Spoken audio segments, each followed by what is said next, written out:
Welcome to our channel. Today we how to authorize create audit logs with Logtail integrations step by step. To begin authorizing Logtail integrations for creating audit logs, first, log into your Logtail account. Once logged in, navigate to the integrations section in the main dashboard. Select the integration you wish to authorize for audit logs. Click on the Authorize button displayed on the integration page. You will now be redirected to the authentication screen. Here, enter your account credentials for the service you are integrating with. If prompted, grant permission for Logtail to access your account data. After successful authentication, return to the Logtail integration page. You should see a confirmation message indicating that the integration has been authorized. Next, configure the settings for your audit logs.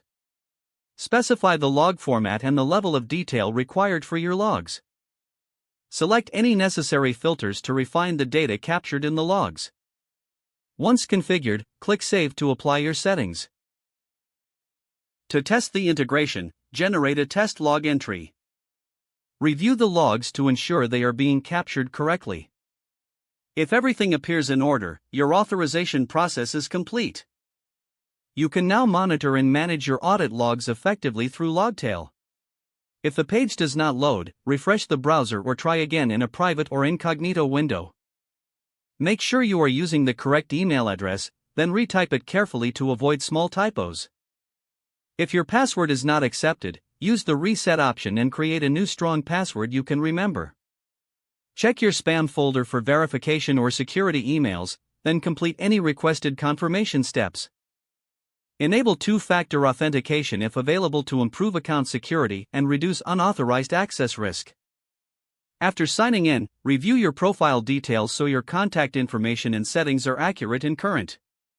If you see an error message, note it down and try again after restarting your device and internet. Log out when you finish, especially on shared devices, to keep your account and payment information secure.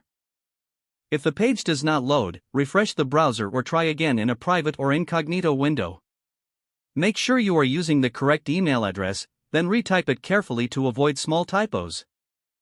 If your password is not accepted, use the reset option and create a new strong password you can remember.